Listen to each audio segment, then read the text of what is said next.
Abrimos o nosso programa de hoje falando de ciência e de polêmica. Estudos de genética estão evoluindo e agora a novidade é que é possível editar o DNA de embriões.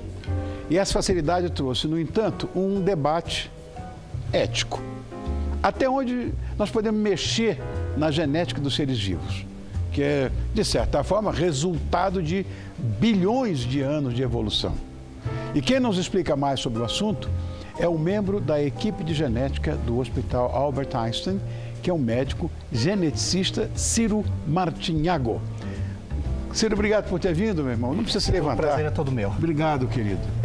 Eu te falei em off e vou repetir aqui no ar para não deixar isso fora de nenhum propósito. Eu sou um entusiasta da engenharia genética. Eu seria suspeito, né, Rony, para dizer sobre isso, mas realmente a gente que está nessa área hoje nos surpreende muito. Você falou que até quem está na área fica surpreso. Exatamente, porque a voracidade, a velocidade como vem essa evolução, né? Você veja, bem como você falou, quer dizer, o nosso DNA tem milhões de anos de evolução, né?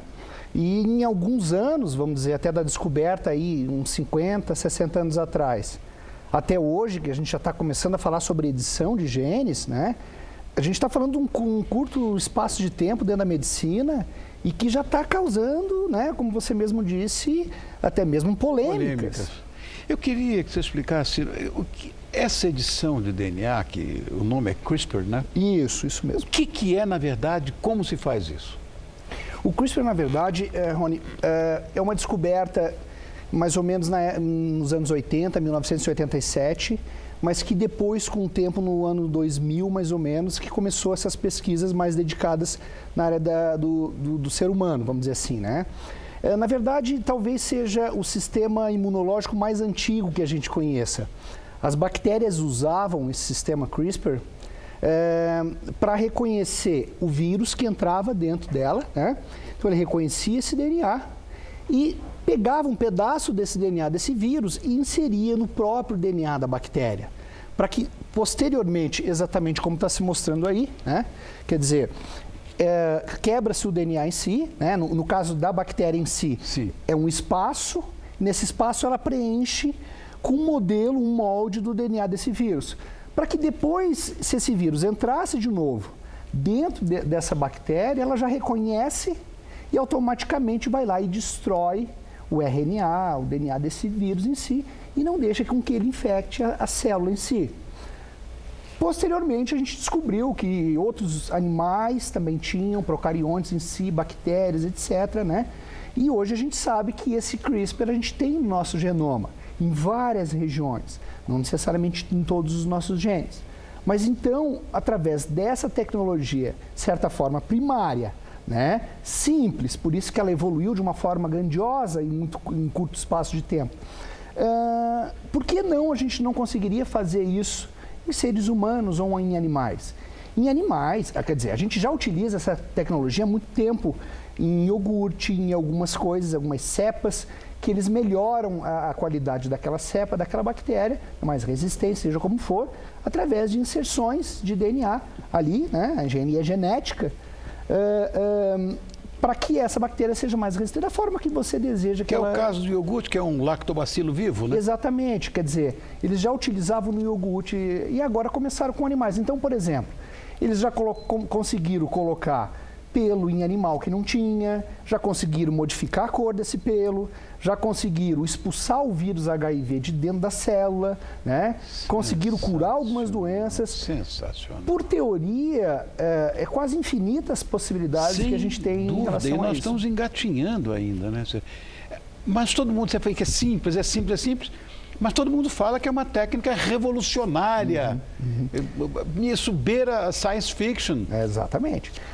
Ela é revolucionária exatamente pelo contexto de toda a obra. Quer dizer, não é aquela coisa miraculante que a gente vem pesquisando durante 50, 60 anos e agora... Não, é uma coisa que a gente já conhecia. É que muitas das vezes a gente acaba indo para o caminho mais complicado do que o caminho mais simples, né? E a natureza é mais simples do que a gente imagina. Claro que complexa no seu contexto em geral, mas O que, na verdade, surpreendeu, Rony, foi o fato de já ter sido aplicado em embrião humano. Né? Quer dizer, já ter curado esses embriões em si. Esses embriões ainda não foram transferidos para o útero materno. Né? O que foi feito? Foi injetado isso ou em gametas ou no próprio embrião e mostrou-se depois que houve a cura ou a modificação daquele DNA. Na verdade, a gente já tem a criação de embriões geneticamente modificados, né? E eu estava ouvindo o seu texto anteriormente com os animais que não tinham pelo ou que podia mudar a coloração do pelo. Seria possível, vamos dizer, mudar a coloração do cabelo humano ou dos olhos? Esse é um ponto importante. Veja, a gente pode, por exemplo, né, meus 13, 15 anos, eu já comecei a ter cabelos brancos, né? Faz parte da minha genética. Tá. Isso não necessariamente significa o envelhecimento, essa coisa toda. Consegue-se modificar, possivelmente isso vai ser tão simples que pode ser usado, né, em coisas estéticas também. Sim. Né? Até mesmo modificações de coisa da pele, tornando-se a pele mais resistente, dependendo... a gente sabe, hoje a gente já tem testes genéticos, Rony, que a gente consegue dizer aí e fazer tratamentos já mais personalizados, né? Dentro do potencial daquele indivíduo, claro, né? Veja, agora a gente está falando de modificar aquele potencial, talvez melhorá-lo, né, etc. Então, como eu falei, abre um leque muito grande. Veja, câncer, né, o câncer em si. Claro, a gente não pode confundir também o CRISPR com terapia gênica, né? Terapia gênica é uma outra história, tal, etc. Mas que também vem evoluindo bastante. Parecia ser mais promissora a própria célula-tronco em si, e que a gente teve uma curva de entusiasmo ali, mas o que eu acho que o CRISPR teve de mais chocante é a utilidade prática já direta. Direto, tá. Sabe? Eu acho que foi isso que... E claro... Você não precisa guardar cordão umbilical. Exato, exato. E já utilizar, estamos usando os embriões aqui, o ratinho já foi feito isso, no vírus HIV foi feito isso, etc. Mas mudar a personalidade não vai conseguir. Você sabe que você fez uma pergunta que talvez o futuro nos responda, mas eu acredito muito em traços de personalidade sendo genéticos, sim. Né? Vamos levar uma brincadeira, uma consideração. Quando você tem aquela ninhada de cachorrinhos, sempre você tem um que é mais bravinho, outro que é mais comilão, Sim. outro que é mais aquilo. Né? E veja, aquilo é deles, é intrínseco deles.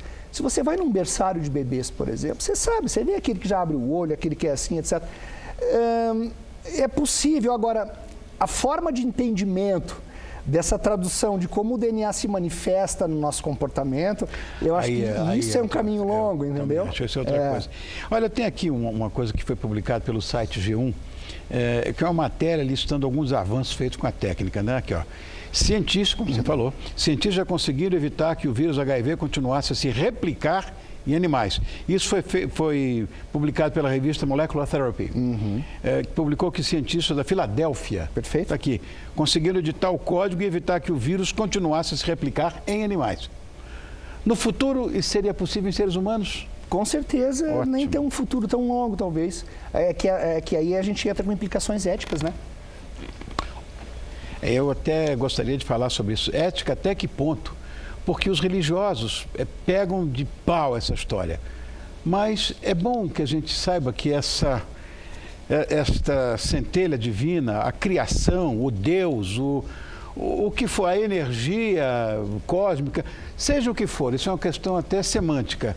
Mas se Deus deu isso ao homem, não tem que contestar. É um exemplo muito importante, Rony. Uma vez, eu trabalho com essa análise de embriões humanos, já me questionaram se eu não sentia um Deus fazendo... Veja, essa capacidade que eu tenho, que o ser humano tem, foi concedida por ele, né? Exatamente. Se ele não permitisse, nós não estaríamos fazendo Ponto final. Essa é a minha visão também. A gente precisa ver dessa forma e veja, Rony, se vem, né, para o benefício da saúde humana, sempre é muito bem-vindo. Sem dúvida. A questão ética que a gente, né, que é longa e discutir será que realmente isso vai ser utilizado apenas para a cura das doenças? Aí, enfim, eu quero continuar falando de doença, porque uma coisa que me preocupa muito e que de uns tempos para cá, eu não sei, claro que a explosão demográfica foi violenta, mas o câncer, ele aumentou de uma forma absurda. Agora, uma doença que foi detectada no século XVIII, que não tem cura até hoje, isso me... Então, é aqui, ó, em outubro de 2016, está aqui, os chineses injetaram pela primeira vez em seres humanos genes editados com CRISPR. Então, aqui, um time da Universidade de Sichuan, lá na China, né, inseriu as células modificadas em um paciente com um tipo agressivo de câncer de pulmão. Uma proteína foi desativada com a ajuda do recorte do DNA, justamente que é usada para a proliferação do câncer, que a célula começa a degenerar.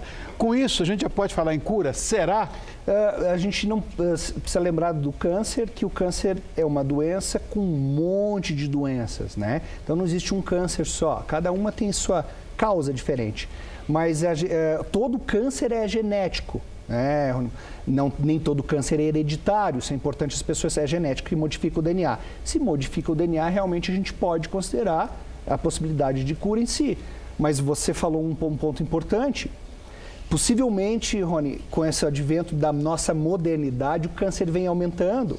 E a gente poderia estar evitando muitos outros casos de câncer, a maioria deles, evitando muito dessa nossa modernidade. A industrialização de alimentos, o nível de agrotóxico dos nossos alimentos, como são feitos. Saiu uma reportagem recentemente mostrando que o brasileiro chega a ingerir 7 litros de agrotóxico por ano, né, etc. Então, a qualidade da nossa alimentação, a nossa qualidade de vida vem caindo muito. E esse sim é o grande responsável pelo câncer.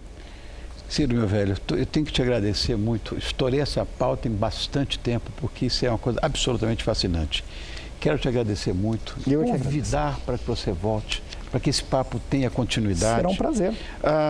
Olha, o nosso convidado, que é o Dr. Ciro Martinhago, ele é membro da equipe de genética do Hospital Albert Einstein, que é uma referência aqui no nosso país, é médico geneticista. Obrigado por ter vindo aqui. Obrigado. Muito obrigado.